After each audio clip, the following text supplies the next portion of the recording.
오늘 우리가 함께 살펴볼 말씀은 데살로니가 후서 1장 2절로 5절 말씀입니다. 우리 다 같이 한 목소리로 읽도록 하겠습니다. 자, 시작. 하나님 아버지와 주 예수 그리스도로부터 은혜와 평강이 너희에게 있을지어다. 형제들아, 우리가 너희를 위하여 항상 하나님께 감사할지니 이것이 당연함은 너희의 믿음이 더욱 자라고 너희가 다 각기 서로 사랑함이 풍성함이니 그러므로 너희가 견디고 있는 모든 박해와 환난 중에서 너희 인내와 믿음으로 말미암아 하나님의 여러 교회에서 우리가 친히 자랑하노라. 이는 하나님의 공의로운 심판의 표요 너희로 하여금 하나님의 나라에 합당한 자로 여김을 받게 하려 함이니 그 나라를 위하여 너희가 또한 고난을 받느니라. 오늘 저는 여러분과 함께 하나님 나라에 합당한 자란 제목으로 말씀을 증거하도록 하겠습니다. 얼마 전에 제가 미국 교회 예배 영상을 시청하는데 그 교회 중직되시는 분이 간증을 하는 그러한 시간을 가졌습니다. 그런데 그분이 자신의 이제 삶을 이렇게 믿음으로 어떻게 살아오셨는지를 나눠주시는데 제 마음 가운데 큰 은혜가 되었습니다. 그래 제가 그분과 함께 좀 대화를 나누고 싶었어요. 그래 그 미국 교회에 전화를 해서 메시지를 남겨놨더니 한 달쯤 후에 저에게 전화가 왔습니다. 그래 그분과 전화를 통해서 많은 대화를 나누었습니다. 그러면서 제 마음에 감동이 되고 또 믿음의 격려가 되는 그러한 시간을 가졌습니다.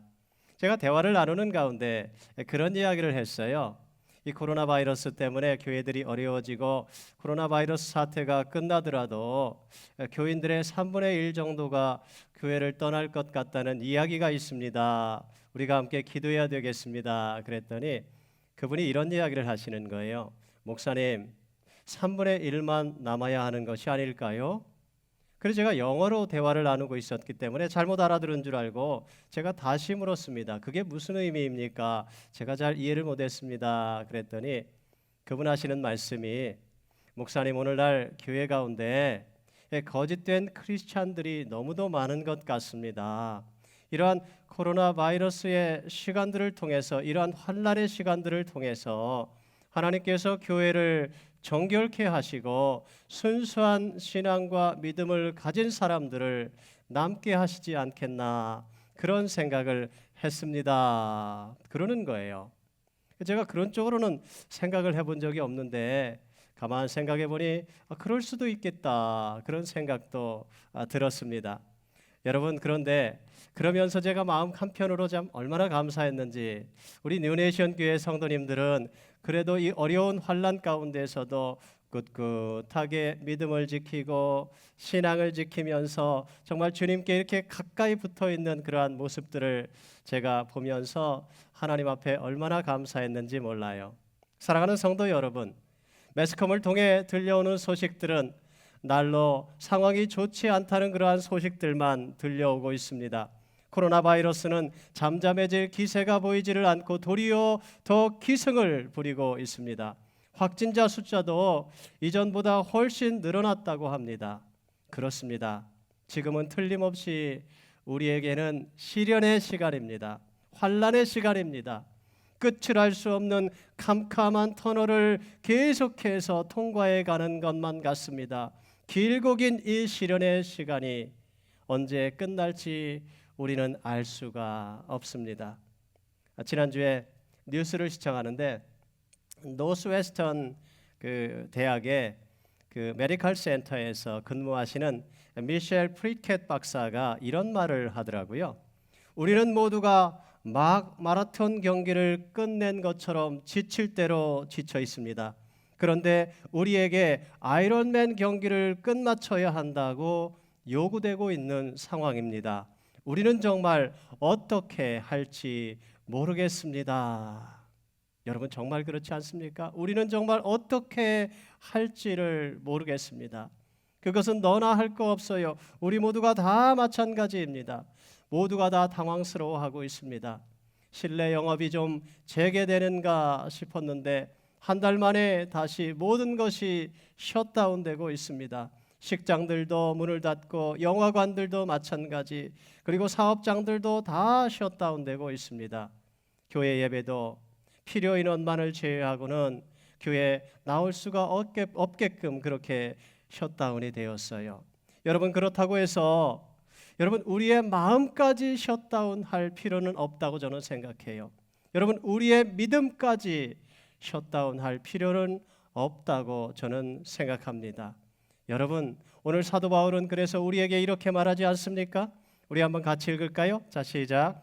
너희로 하여금 하나님의 나라에 합당한 자로 여김을 받게 하려 함이니 그 나라를 위하여 너희가 또한 고난을 받느니라. 아멘. 그래요, 여러분.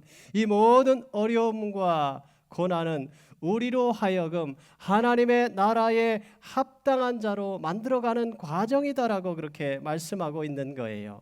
여러분, 하나님은요, 고난도 다 사용하십니다. 십자가와 같은 그 끔찍한 사형 형태를 사용하셔서도 하나님은 우리의 구원의 역사를 이루셨지 않습니까? 여러분, 하나님은 모든 것을 다 쓰시는 하나님이세요. 하나님은 우리가 당하는 고난조차도 사용하시는 하나님이십니다. 예전에 어떤 목사님이 그런 말씀하시는 걸 들었어요. 천국에는 휴지통이 없다. 천국에는 쓰레기통이 없다. 하나님은 모든 것을 다 사용하신다. 여러분, 그렇습니다. 하나님은요, 우리의 아픔, 우리의 고난, 때로는 우리의 실수, 우리의 연약함, 그 모든 것들을 하나님께서는 하나도 버리지 않으세요. 그것들을 사용하셔서 우리의 신앙의 인격을 빚어가시고 우리의 믿음을 성숙시켜 가시는 그러한 하나님이시지요. 그래서 우리로 하여금 하나님의 나라에 들어가기에 합당한 자가 되게 하시는 것이지요. 자, 그렇다면 하나님께서 우리를 그렇게 하나님 나라에 합당한 자로 만들어 가시는 가운데 우리는 과연 어떻게 해야 할까요? 우리는 무엇을 해야 할까요? 먼저 우리는 인내하는 자가 되어야 합니다. 오늘 말씀 가운데 보면 그런 말씀이 나오지요. 우리 같이 읽을까요? 자, 시작.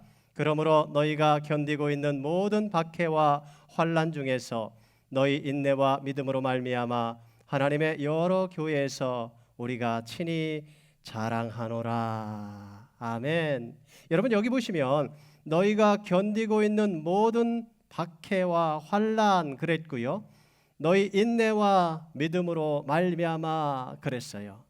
그래요. 지금 데살로니가 성도들은 많은 박해를 당하고 있습니다.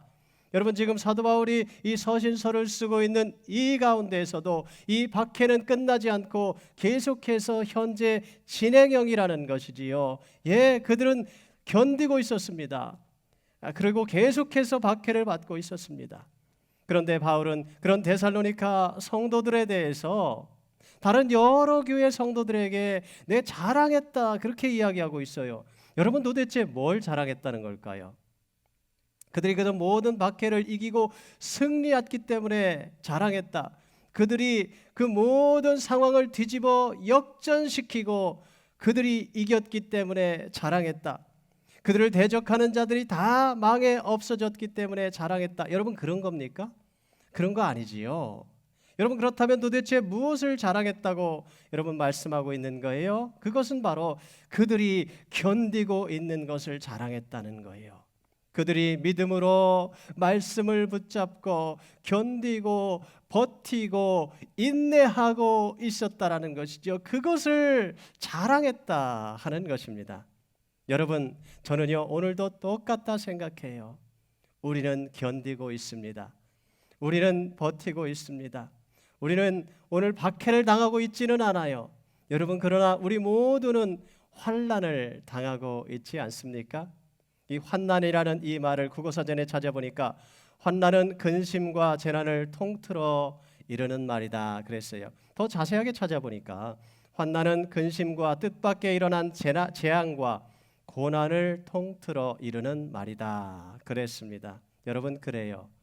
우리는 지금 환난을 당하고 있습니다. 우리는 지금 재난을 당하고 있습니다. 우리는 어려움을 당하고 있습니다. 그러한 모든 환난들을 여러분 우리는 지금 견뎌내고 있지 않습니까? 그래서 오늘 주님께서 저와 여러분을 보시고 저는 틀림없이 이렇게 말씀하시리라고 확신합니다. 내가 환난 중에서도 믿음을 잃지 않고 꿋꿋하게 견디고 있는 것을 보니 내가 참으로 자랑스럽구나. 우리가 견디고 있는 동안 여러분, 성령님께서는요 우리 안에서 일하시는 거예요. 버틸 수 있는 힘도 주시고요, 우리 안에서 계속해서 역사하셔서 성령 하나님께서 우리를 성결하게 해주시고요, 깨끗게 해주시고요. 예, 우리 모두는 이러한 성화의 과정들이 필요하지 않습니까? 예, 그래요. 성령 하나님은 지금도 우리 안에서 일하고 계십니다. 우리는 예수님을 마음의 구세주와 주님으로 영접해 모셔드렸습니다. 여러분, 근데요 예수님을 믿어도 우리의 삶 속에는 여전히 이 세상의 찌꺼기들이 남아 있어요. 이 세상의 죄악의 불순물들이 우리 안에 남아 있습니다. 그것이 하루아침에 완전히 사라지는 것이 아니지요. 성령 하나님께서는 이러한 환난의 시간들을 통해서 우리의 삶 속에 있는 이 죄악의 찌끼들, 이 불순물들을 하나씩 하나씩 제거하고 계신 중이신 것이지요. 여러분, 이 환난의 시간은 우리의 죄악의 때를 벗는 시간이에요. 이 환난의 시간은 우리의 교만의 때를 벗는 시간입니다. 이 환난의 시간은 우리 마음 가운데 있는 이 이기심과 욕심과 이 불순종의 때를 벗는 시간입니다. 그래서 우리를 좀 더 하나님 나라에 들어가기에 합당한 자로 만들어주고 계신 거예요. 베드로전서에 보면 이런 말씀이 나옵니다.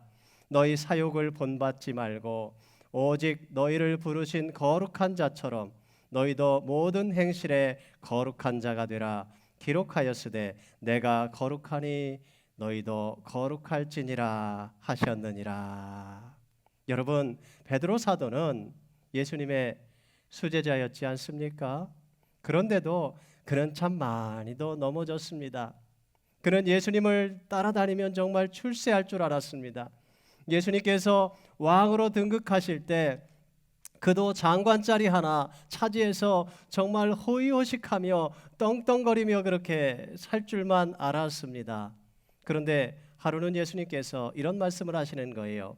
내가 잡히게 될 것이고 그리고 내가 죽게 될 것이다. 그런 말씀을 하시는 겁니다. 베드로는 화가 났습니다. 그래서 예수님께 꾸짖으면서 그렇게 이야기하죠. 예수님, 절대로 그러실 수 없습니다. 내가 그런 일이 일어나도록 내가 허락할 수가 없습니다. 라고 그렇게 이야기를 하는 거예요. 여러분, 도대체 그가 왜 그렇게 이야기를 했던 걸까요? 이제까지 자기가 예수님을 쫓아다닌 게 다 헛된 것이 되기 때문에 그런 것이지요. 예수님을 쫓아다녀서 출세를 해서 금이 환영을 하고 싶은 그러한 마음이 있었는데 예수님이 붙잡히시고 돌아가시면 그 모든 계획이 다 틀어지게 되지 않습니까? 예, 그래요. 그는 예수님을 따랐습니다. 그런데 그는 예수님에 대해서 오해를 했어요. 잘못된 동기를 가지고 예수님을 따랐었습니다. 그는 자신의 욕심과 세상 욕심을 가지고 예수님을 따랐던 것이지요. 그런 베드로를 예수님께서 꾸짖으셨지 않습니까? 사탄아, 내 뒤로 물러가라. 베드로는 그렇게 늘 자신의 욕심과 세상의 가치관 때문에 마음이 흔들렸어요. 여러분, 그런데 그렇게 흔들렸던 베드로가 이 고난의 시간을 통과하면서 그 모든 세상의 욕심의 때가 빠지기 시작하고 그리고 겸손하게 주님만을 의지하기 시작하지요. 그리고 그가 주님을 온전히 의지하게 되었을 때, 그의 삶을 온전히 주님께 헌신하게 되었을 때 주님은 그를 귀하게 들어 사용하셨어요. 그리고 결국 그는 십자가에 거꾸로 달려서 순교하게 되지 않습니까? 그의 인생 말년에 베드로는 자신의 삶을 뒤돌아보면서 성도들에게 권면을 하고 있는 거예요. 너희는 욕심을 본받지 마라. 너희는 욕심을 따라 살지 마라. 세상의 욕심, 세상의 가치관 붙잡고 그것 따라 살지 마라. 너희는 성령의 인도하심을 따라 살아야 한다. 너희는 거룩함을 추구하는 삶을 살아야만 한다. 그래서 하나님 나라에 합당한 삶을 살아야 한다라고 그렇게 권면하고 있는 것입니다. 여러분, 그런 관점에서 본다면 우리의 삶에 만나는 고난 때문에 우리는 정말 감사할 수 있지 않을까요? 시편 기자는 이렇게 고백합니다. 같이 읽을까요? 자, 시작. 고난을 당한 것이 내게는 오히려 유익하게 되었습니다. 그 고난 때문에 나는 주님의 율례를 배우게 되었습니다. 여러분, 여기 주님의 율례를 배웠다는 게 무슨 뜻이에요? 내 주님의 마음을 배우게 되었습니다. 내 주님의 뜻을 깨닫게 되었습니다. 그래서 내가 내 삶을 주님께 헌신했습니다. 그랬더니 주님께서 나를 귀하게 들어 사용해 주셨습니다. 주님의 뜻을 이루어드리는 삶을 살게 해 주셨습니다. 여러분, 그런 뜻이지요. 저는요, 여러분 모두가 이 고난의 시간들을 통과하면서 여러분의 삶을 성화하는 그러한 시간으로 삼으실 수 있기를 바랍니다. 여러분, 이러한 고난의 시간들을 하나님의 뜻을 깨닫는 시간으로 만드실 수 있기를 바랍니다. 그래서 우리가 주님께 좀 더 헌신하게 되시기를 바랍니다. 그래서 하나님 나라에 합당한 그러한 주의 백성들이 다 되실 수 있기를 간절히 축원드립니다. 자, 두 번째예요. 우리는 감사하는 자가 되어야 합니다. 여러분, 오늘 본문 3절에 보시면 이런 말씀이 나오지요. 형제들아, 우리가 너희를 위하여 항상 하나님께 감사할지니 이것이 당연함은, 이렇게 말씀하고 있지요. 여러분, 여기 보시면 항상 하나님께 감사하는 것이 당연하다 그러고 있습니다. 사도 바울은 데살로니가 성도들을 생각할 때마다 너무너무 감사했다는 거예요. 여러분, 그도 그럴 것이 그들이 정말 그 3주 만에 짧은 그 하나님의 복음을 듣고도 정말 주님께 헌신하고 교회가 든든히 세워져 가고 있었던 것이지요. 얼마나 감사했겠습니까? 그래서 그들만 생각하면 너무너무 감사한 것이 당연하다 그렇게 이야기하고 있어요. 여러분, 그런데 여러분, 이것은 사도 바울의 삶의 모토였습니다. 사도 바울은 어떤 상황 가운데 있든지 늘 감사하는 삶을 살았어요. 그래서 골로새 성도들에게도 그렇게 이야기하지 않습니까? 너희는 또한 감사하는 자가 되라. 여러분, 바울은 감사에 대해서 말할 때 언제나 늘 명령형을 사용했지요. 무슨 뜻인가요? 감사는 성도의 옵션이 아니라는 거예요.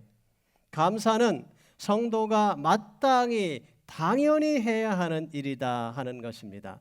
그가 하나님을 믿는 성도라면, 그가 마음에 예수 그리스도를 구세주와 주님으로 영접한 성도라면 그는 감사하는 자가 되는 것이 마땅하다. 그의 입술에서 감사의 고백이 끊이지 않고 그의 마음 가운데 감사로 벅차오르는 것이 당연하다. 그의 삶으로 하나님께 감사를 올려드리는 것이 마땅하다라고 이야기하고 있는 것입니다.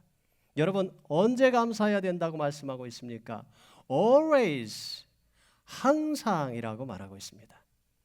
지난주에 우리가 추수감사절 예배를 드렸는데요. 여러분, 감사는 추수감사절에만 드리는 것이 아니에요. 우리가 정말 참된 믿음을 가진 성도라면 우리는 항상 감사할 수 있어야 합니다. 우리의 삶에 만나는 모든 상황 속에서 우리는 감사할 줄 알아야 되는 거예요. 왜요? 예수님께서 내 죄를 다 사해 주시고 나를 구원해 주셨으니 얼마나 감사해요. 내가 저 끔찍한 지옥 형벌로부터 건짐받았으니 얼마나 감사해요. 내가 영원한 천국을 내가 소유하고 살아가니 여러분, 얼마나 감사한 일입니까? 세상에 이보다 감사한 일은 어디 없을 거예요. 그치요? 예, 삶의 문제가 있지요. 어려움이 있지요. 고난이 있지요. 근데요, 우리가 받은 그 영광스러운 구원을 생각하면 우리가 현재 당하는 고난은 아무것도 아니라는 거예요. 비교도 안 된다는 거예요. 그래서 바울은 이렇게 말하지 않습니까? 같이 읽을까요? 자, 시작. 현재 우리가 겪는 고난은 장차 우리에게 나타날 영광에 견주면 아무것도 아니라고 나는 생각합니다. 여러분, 이게 바로 우리가 항상 감사할 수 있는 비결이에요. 우리가 변덕스럽게 상황에 따라 왔다 갔다 하지 않을 수 있는 비결이에요. 우리가 모든 어려운 삶의 상황 속에서도 늘 감사하는 삶을 살아갈 수 있는 비결입니다. 이런 이야기가 있어요. 독일의 한 성도가 혀에 암이 생겨서 혀를 잘라내야 하는 그러한 수술을 받게 되었다고 합니다. 수술 당일날 의사 선생님이 이제 오셔서 그 환자에게 물었습니다. 마지막으로 혹시 하고 싶은 말은 없습니까? 그러자 이 환자가 제가 3가지 하고 싶은 말이 있습니다. 뭡니까? 그러자 그 환자가 이렇게 말했다고 하지요. 하나님 감사합니다. 하나님 감사합니다. 하나님 감사합니다. 여러분 참으로 귀한 믿음 아닙니까? 여러분 어떻게 이게 가능할까요? 주님의 은혜를 생각하니 너무너무 감사한 거예요. 나 같은 죄인을 구원해 주신 그 주님의 은혜를 생각하니 감사하지 않을 수가 없는 것이지요.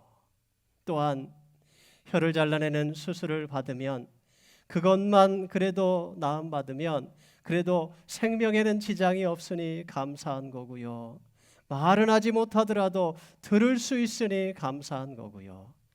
여러분, 여러분의 삶의 상황이 어떻든지 여러분 감사거리를 우리가 찾기 시작하면요, 우리는 너무도 풍성한 감사거리들을 오늘 우리의 삶 속에서 찾아낼 수 있습니다. 게이드웨이 세미나리에 릭 더스트라는 교수님이 계신데, 교수님하고 제가 이제 페이스북 친구인데요. 이 교수님께서 가끔가다 이렇게 위트가 넘치는 사진들을 올려놓으세요. 지난주에 이런 내용의 사진을 올려놓으셨더라고요. 모든 것이 캔슬된 것은 아닙니다. 햇빛은 캔슬되지 않았습니다.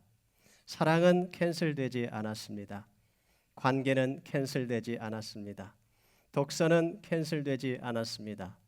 말씀 묵상은 캔슬되지 않았습니다. 찬양은 캔슬되지 않았습니다. 댄스는 캔슬되지 않았습니다. 상상은 캔슬되지 않았습니다. 친절은 캔슬되지 않았습니다. 대화는 캔슬되지 않았습니다. 소망은 캔슬되지 않았습니다. 코로나 바이러스 때문에 많은 것들이 셧다운되고 캔슬되고 있습니다. 그래서 그런 것들 때문에 우리는 불평하며 원망하며 투덜거리기도 하고 낙심하기도 하지요. 여러분, 그러나 모든 것이 캔슬된 것은 아니에요. 아니, 캔슬되지 않은 것들이 훨씬 많습니다. 그런 것들을 여러분 생각하십시오. 그런 것들을 바라보십시오. 그리고 감사하시기 바랍니다. 그래서 여러분의 삶에 감사가 넘쳐나게 되시기를 바랍니다. 자, 마지막이에요. 우리 같이 읽을까요? 자, 시작. 우리는 사랑하는 자가 되어야 합니다. 오늘 본문에 보니까 이렇게 말씀하고 있지요. 너희의 믿음이 더욱 자라고 너희가 다 각기 서로 사랑함이 풍성함이니. 세번역 성경에 보니까 이렇게 써 있어요. 여러분의 믿음이 크게 자라고 여러분 모두가 각자 서로에게 베푸는 사랑이 더욱 풍성해 가고 있기 때문입니다. 아멘. 믿음이 크게 자라고 사랑이 더욱 풍성해 가고, 그렇게 말씀하고 있죠. 여러분, 여기 사랑과 믿음의 관계를 아주 잘 보여주고 있습니다. 여러분, 사랑과 믿음은 언제나 정비례하게 되어 있습니다.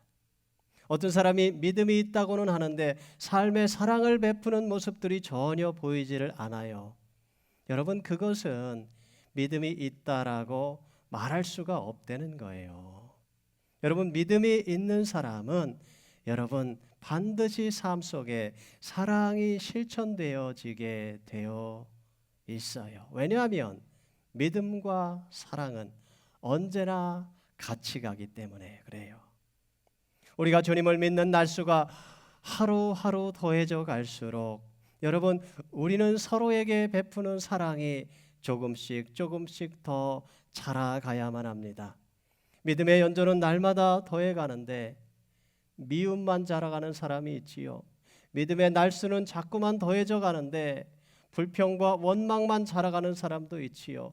믿음의 날수는 자꾸만 더해져 가는데 남을 헐뜯고 비난하고 그런 것만 자라가는 그러한 사람들도 있지요. 믿음의 날수는 자꾸만 더해져 가는데 쓴 뿌리만 자라가는 그러한 사람들도 있습니다. 여러분, 그것은 결코 믿음이 자라가는 것이라 할 수가 없습니다. 그런 신앙은 영적으로 그냥 베이비 상태 가운데 머물러 있는 거예요. 여러분, 사도 바울은 그러한 신앙을 꾸짖고 있지요. 여러분, 히브리서에 보면 이런 말씀이 나와요. 때가 오래되었으므로 너희가 마땅히 선생이 되었을 터인데 너희가 다시 하나님의 말씀의 초보에 대하여 누구에게서 가르침을 받아야 할 처지이니 단단한 음식은 못 먹고 젖이나 먹어야 할 자가 되었도다. 여러분, 이거 어쩌면 좋습니까? 이거 어떻게 해야 합니까, 여러분? 여러분, 다른 방법이 없습니다. 사랑은요, 훈련해야 돼요. 배워야 합니다. 자꾸만 배워야 되는 거예요. 섬김과 봉사의 훈련을 해야 되는 거예요. 여러분, 봉사와 섬김은 저절로 되지 않아요. 왜요? 왜냐하면 우리는 너무도 이기적이기 때문에 우리는 자동적으로 그렇게 섬기게 되지가 않더라는 거예요. 훈련을 해야 합니다. 훈련이 필요합니다. 저는 모든 성도님들은 다 섬기는 자가 되어야 한다고 저는 믿습니다. 지난 주간에 교단에서 주관하는 이제 교회 개척자 모임을 하는데 강사 목사님이 그런 말씀을 하시더라고요. 서로 쉐어링 하십시오. 여러분, 그게 무슨 말이에요? 서로 자기의 생각들을 서로 나눠주십시오. 그렇게 이야기하는 거지요. 우리 한국 사람들은 서로 쉐어링을 하십시오. 그러면 잘 쉐어링을 안 하게 돼요.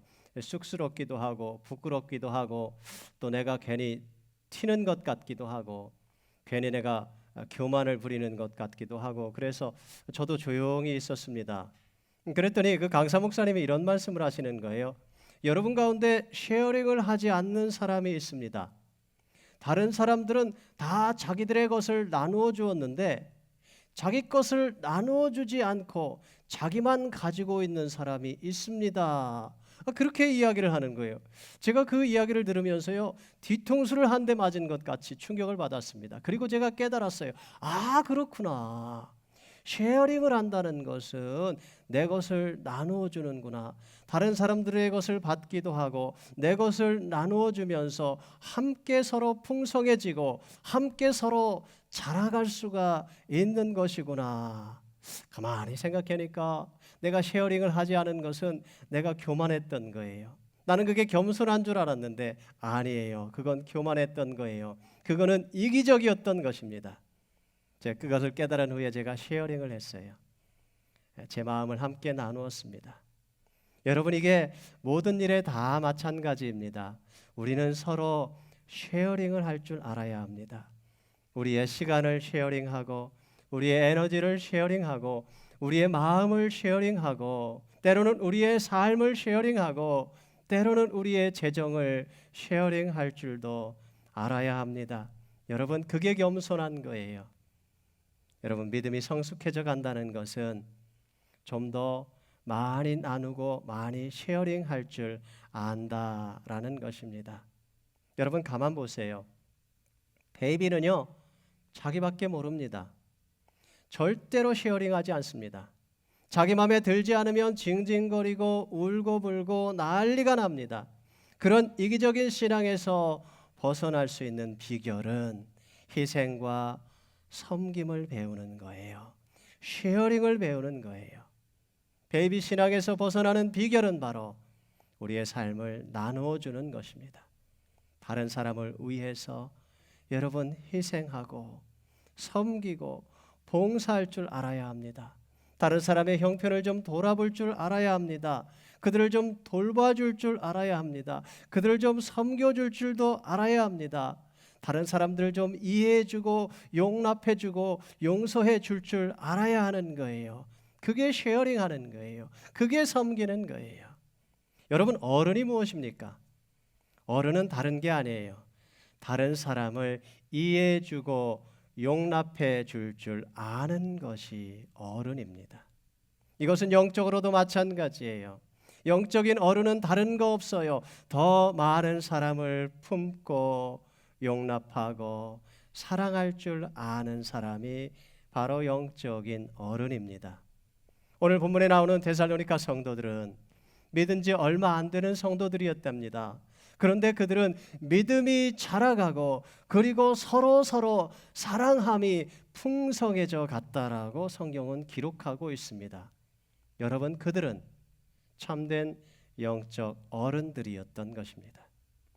사랑하는 성도 여러분, 지금 우리 주변에는요, 사랑이 필요한 사람들이 너무도 많아요. 우리의 위로가 필요한 사람들이 너무도 많아요. 우리의 격려가 필요한 사람들이 너무도 많습니다. 여러분, 그들에게 찾아가 주십시오. 그들에게 전화해 주십시오. 그들을 만나십시오. 나만 봐주세요. 나만 도와주세요라고 여러분 말씀하지 마십시오. 여러분, 서로가 서로를 도와주십시오. 저는 여러분 모두가 그렇게 사랑이 풍성한 영적인 어른들이 다 되실 수 있기를 바랍니다. 그래서 우리 모두가 주님의 자랑이 되는 그러한 성도님들이 되실 수 있기를 바랍니다. 말씀 마칠 거예요. 사랑하는 성도 여러분, 이제 2020년도도 한 달만을 남겨놓고 있습니다. 남은 한 달을 여러분 믿음으로 잘 마무리하실 수 있기를 바랍니다. 어떻게 하면 우리가 2020년을 결산하면서 하나님 나라에 들어가기에 합당한 자가 될 수 있을까요? 우리는 인내하는 자가 되어야 합니다. 우리는 감사하는 자가 되어야 합니다. 우리는 사랑하는 자가 되어야 합니다. 저는 여러분 모두가 그래서 하나님 나라에 합당한 천국 백성들이 다 되실 수 있기를 간절히 축원드립니다. 기도하시겠습니다. 사랑이 풍성하신 하나님 아버지, 하나님, 저희들이 지금 어려운 시기들을 지나가고 있습니다. 환난의 시간들을 통과해 가고 있습니다. 하나님, 그러나 하나님께서는 이러한 시간들을 통하여 우리를 연단하시고 훈련시키시고 성숙하게 하시고 우리를 정결하게 하시고 거룩하게 만들어가고 계신 줄을 믿습니다. 그래서 하나님 나라에 들어가기에 합당한 자로 만들어 가고 계신 줄을 믿습니다. 하나님, 저희들이 인내할 수 있게 주시옵소서. 저희들이 날마다 삶의 모든 상황 속에서 감사하는 자들이 되게 해 주시옵소서. 하나님, 저희들이 나만 생각하지 않고 나만 어렵다 하지 않고 우리 주변을 돌아보며 우리 주변의 사람들을 돌보고 섬기고 우리의 삶을 마음을 쉐어할 수 있게 해 주시옵소서. 그래서 우리 안에 하나님의 사랑이 풍성해지고 감사가 풍성해지고 은혜가 풍성해지고 하나님의 나라가 풍성해지는 축복을 허락하여 주시옵소서. 그런 우리 뉴네이션 교회 모든 성도님들이 다 되게 하여 주시옵소서. 살아계신 생명의 우리 주 예수님의 이름으로 간절히 기도하옵나이다. 아멘.